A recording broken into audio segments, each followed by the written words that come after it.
Hi friends, welcome to my channel. ഇന്ന് നമുക്ക് നല്ല അടിപൊളി ഒരു മാംഗോ പുട്ട് തയ്യാറാക്കാം. ഇതിനായിട്ട് ഞാനിവിടെ എടുത്തിരിക്കുന്നത് നല്ല പഴുത്ത 2 മാങ്ങയാണ്. അപ്പോൾ നന്നായിട്ട് പഴുത്ത 2 മാങ്ങ ഇവിടെ എടുത്ത് വെച്ചിട്ടുണ്ട്. ഇതിൻ്റെ കൂടെ കുറച്ച് തേങ്ങ ചിരകിയത് എടുത്തിട്ടുണ്ട്. പിന്നെ ഞാനിവിടെ പുട്ടുപൊടിയാണ് എടുത്തിരിക്കുന്നത്, പുട്ടുണ്ടാക്കുന്നതിന് വേണ്ടിയിട്ട്. അരിപ്പൊടി, വറുത്ത അരിപ്പൊടിയല്ല, നമുക്ക് ഈ പാക്കറ്റിൽ പുട്ടുപൊടി കിട്ടുമല്ലോ. അപ്പോൾ ഞാനിവിടെ പൊൻകതിറിൻ്റെ പുട്ടുപൊടിയാണ് പുട്ടുണ്ടാക്കുന്നതിന് വേണ്ടി എടുത്തിരിക്കുന്നത്. ഇതില്ലെങ്കിൽ നമ്മുടെ കയ്യിലുള്ള സാധാരണ അരിപ്പൊടി ഉണ്ടല്ലോ, വറുത്ത അരിപ്പൊടി, അതാണെങ്കിലും മതി ഈ പുട്ടുണ്ടാക്കുന്നതിന് വേണ്ടിയിട്ട്. മാങ്ങയുടെ തൊലിയൊക്കെ കളഞ്ഞ് കട്ട് ചെയ്ത് വെച്ചിട്ടുണ്ട്. ഇനി നമുക്കിതൊരു മിക്സിയുടെ ജാറിലേക്ക് ഇട്ട് കൊടുത്ത് നന്നായിട്ടൊന്ന് അരച്ചെടുക്കണം. ഇനി പുട്ടിന് നമുക്ക് നനയ്ക്കാം.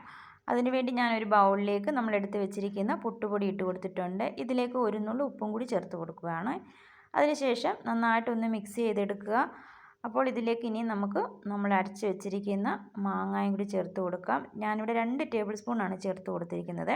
എന്നിട്ട് നന്നായിട്ടൊന്ന് മിക്സ് ചെയ്യുക. ഒരുപാട് ചേർത്ത് കൊടുക്കേണ്ട, നമുക്കിതിലേക്ക് ആവശ്യം എത്രയാണോ അനുസരിച്ച് ചേർത്ത് കൊടുത്താൽ മതി. പിന്നെ ഇതിലേക്ക് വെള്ളമൊന്നും ചേർത്ത് കൊടുക്കരുത്. അപ്പോൾ ഞാനിവിടെ നന്നായിട്ട് പുട്ടുപൊടിയൊക്കെ നനച്ചെടുത്തിട്ടുണ്ട്. ഇനി ഇത് നന്നായിട്ട് കറക്റ്റ് പരുവത്തിന് തന്നെ നമുക്ക് കിട്ടിയിട്ടുണ്ടോ ഇല്ലയോ എന്ന് അറിയുന്നതിന് വേണ്ടിയിട്ട് നമ്മൾ കയ്യിലേക്ക് കുറച്ചെടുത്തത് ഇതുപോലെ ഒന്ന് അമർത്തി പിടിച്ചാൽ മതി. ഇതുപോലെ കിട്ടുകയാണെങ്കിൽ ഇതിൻ്റെ അർത്ഥം പൊടി നന്നായിട്ട് നനഞ്ഞിട്ടുണ്ടെന്നാണ്. പുട്ടുണ്ടാക്കുന്നതിന് വേണ്ടി പുട്ടുകുറ്റിയൊക്കെ എടുത്ത് വെച്ചിട്ടുണ്ട്. ഇതിലേക്ക് നമ്മുടെ ചില്ല് ആദ്യം ഇട്ട് കൊടുക്കുകയാണ്. അതിനുശേഷം ഇതിലേക്ക് തേങ്ങ, നമ്മൾ ചിരകി എടുത്ത് വെച്ചിരിക്കുന്ന തേങ്ങ ഉണ്ടല്ലോ, അതിട്ട് കൊടുക്കുക. കുറേശ്ശെയായിട്ട് 1-2 സ്പൂൺ ഇട്ട് കൊടുത്താൽ മതി. അതിനുശേഷം ഇതിലേക്ക് ഞാൻ കുറച്ച് മാങ്ങ ഒന്ന് കട്ട് ചെയ്ത് വെച്ചിട്ടുണ്ടായിരുന്നു, ചെറുതായിട്ടൊന്ന് കട്ട് ചെയ്ത് വെച്ചിരിക്കുകയായിരുന്നു. അപ്പോൾ അതും കൂടി ഇതിലേക്ക് ഇട്ട് കൊടുക്കാം. കുറേശ്ശെയായിട്ട് അതും കൂടി ചേർത്ത് കൊടുക്കാം. ആദ്യം നമ്മൾ എടുത്ത മാങ്ങയിൽ നിന്ന് 2 കഷ്ണം മാറ്റി വെച്ചിട്ടുണ്ടായിരുന്നേ, അതാണ് ഞാനിവിടെ ചെറുതായിട്ട് കട്ട് ചെയ്ത് വെച്ചിരിക്കുക. അപ്പോൾ മാങ്ങ ചേർത്ത് കൊടുത്തു. ഇനി ഇതിലേക്ക് പുട്ടുപൊടിയും കൂടി ചേർത്ത് കൊടുക്കാം. ഒരുപാട് ചേർത്ത് കൊടുക്കേണ്ട, കുറച്ച് ചേർത്ത് കൊടുക്കുക. ഒരു 2-3 ടേബിൾ സ്പൂൺ മാത്രം ചേർത്ത് കൊടുക്കുക. അതിനുശേഷം വീണ്ടും ഇതിലേക്ക് നമ്മൾ ആദ്യം ചെയ്തതുപോലെ തന്നെ കുറച്ച് തേങ്ങ ഇട്ട് കൊടുക്കുക. 2 ടേബിൾ സ്പൂൺ തേങ്ങയാണ് ചേർത്ത് കൊടുത്തിരിക്കുന്നത്. അതിനുശേഷം വീണ്ടും ഈ കട്ട് ചെയ്ത് വെച്ചിരിക്കുന്ന മാങ്ങ ചേർത്ത് കൊടുക്കാം. കുറച്ച് ചേർത്ത് കൊടുത്താൽ മതി, മുഴുവനും ചേർത്ത് കൊടുക്കണ്ട. ഇനി വീണ്ടും നമ്മുടെ പുട്ടുപൊടി ചേർത്ത് കൊടുക്കുക. അങ്ങനെ പുട്ടുപൊടിയൊക്കെ നിറച്ച് ചേർത്ത് കൊടുത്തിട്ടുണ്ട് കുറ്റിയിലേക്ക്. ഇനി നമുക്കിതിലേക്ക് ആദ്യം തേങ്ങ അല്ല ചേർത്ത് കൊടുക്കേണ്ട, മാങ്ങ തന്നെ ഇട്ട് കൊടുക്കുക. മാങ്ങ ചേർത്ത് കൊടുത്തു. ഇതിൻ്റെ മുകളിലാണ് ഇനി നമുക്ക് തേങ്ങ ഇട്ട് കൊടുക്കാനായിട്ടുള്ളത്. അപ്പോൾ തേങ്ങയൊക്കെ നന്നായിട്ട് ചേർത്ത് കൊടുത്തിട്ടുണ്ട്. ഇനി നമ്മുടെ പുട്ടുകുറ്റി അങ്ങ് അടച്ചു കൊടുക്കാം.